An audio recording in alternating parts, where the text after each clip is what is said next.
So I decided I'm starting a series where I go live and I read from this book, Living the Science of Mind, Ernest Holmes. On the back it says, Living the Science of Mind is Ernest Holmes' own commentary on his classic Science of Mind textbook. You'll find the same topics and lessons covered in the textbook, here conveyed in the personal style that filled Dr. Holmes' classes and Sunday morning meetings to overflowing. Founder of the worldwide religious science movement, formulator of the science of mind philosophy, and author of metaphysical bestsellers, Dr. Holmes continually sought to simplify his teaching and get people to use it. In these pages, he speaks directly to you in a one-on-one tutorial. Many of these friendly talks are only a page or two in length. All are to the point and make for common sense as well as timeless truth. Living the Science of Mind can be used in any number of ways. You can follow the book's own progression, ideal for classwork or self-instruction. Topics developed from Dr. Holmes' brief overview of science of mind, religion, spirituality, new thought, and religious science to include God, man, yourself, law, forces, healing, your word, treatment, supply and prosperity, fear and error, happiness and fulfillment. You can also use, you can also use the Living the Science of Mind by turning to any of its 121 short but rich topics to find the insight, guidance, or instructions you need. And of course, you can always just drop in anywhere in this treasury of Science of Mind and read at random for a pause that truly refreshes and gets you living the Science of Mind. So I've been reading this book for about 2 years now, and I feel ready to share the amazing goodness that it offers.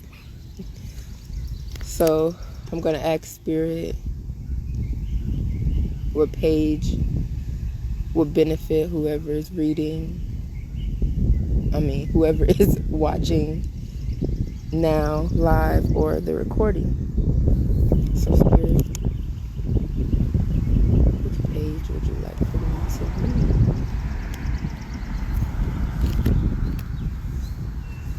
Okay, so I got to this page. I'm going to go to the beginning of the chapter and see. Your invisible forces. So I'm going to start with this chapter, Your Invisible Forces, and then I'm going to go to the chapter called The Will to Live that Spirit chose for me. It is said that the average man draws on only about 10% of his real capacity. The other 90% is mostly submerged and unused.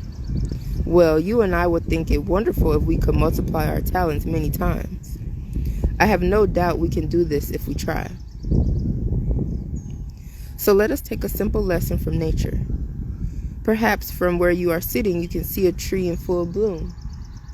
I can. Where I'm sitting, there's many trees in full bloom. That's so relevant.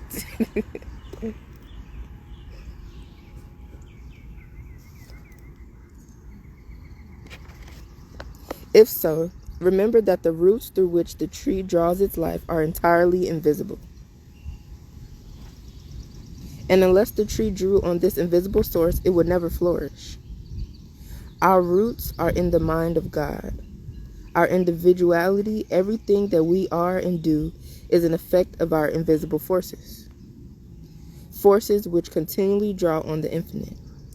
But in our ignorance, we limit the flow of divine power into our lives. Of course, this is not intentional, for we all want to make good in life. We want people to like us, and we desire to be worthwhile. But too often, when we make an inventory of our assets, we depend only upon the circumstances that surround us.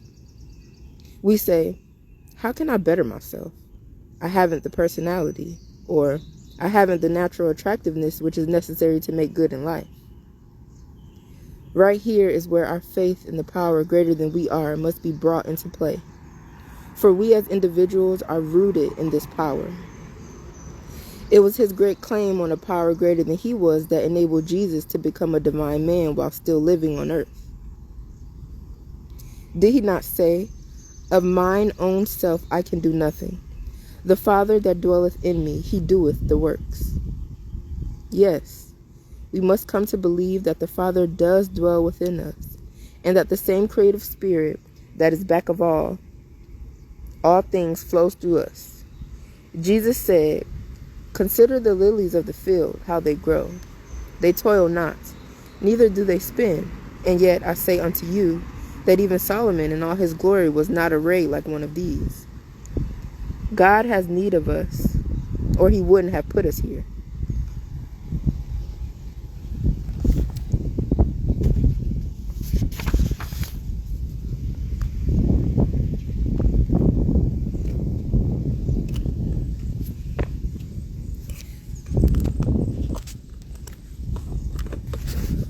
Hold on a second. Let me get my tripod situated so you can see the full page.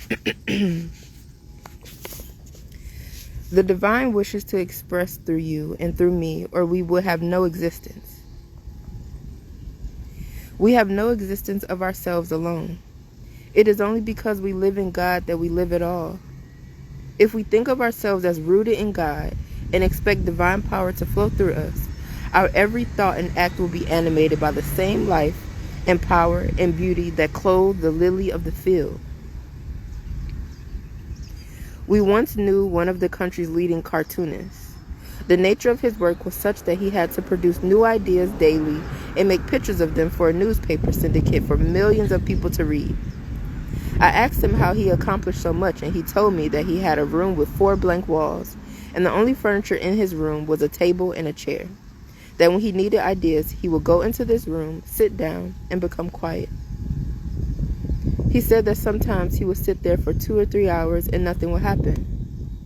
Then, all at once, something would begin to flow up from within him, a new thought, a new idea, and he would take a pencil and write his impressions. What he wrote and what he drew was like the bloom of a plant as it draws upon the soil. The creative artist and the inventor do this. And why should we not do the same? We have to start with the proposition that all things are possible to God, that God makes everything out of himself by the simple process of becoming the thing he makes, just as the tree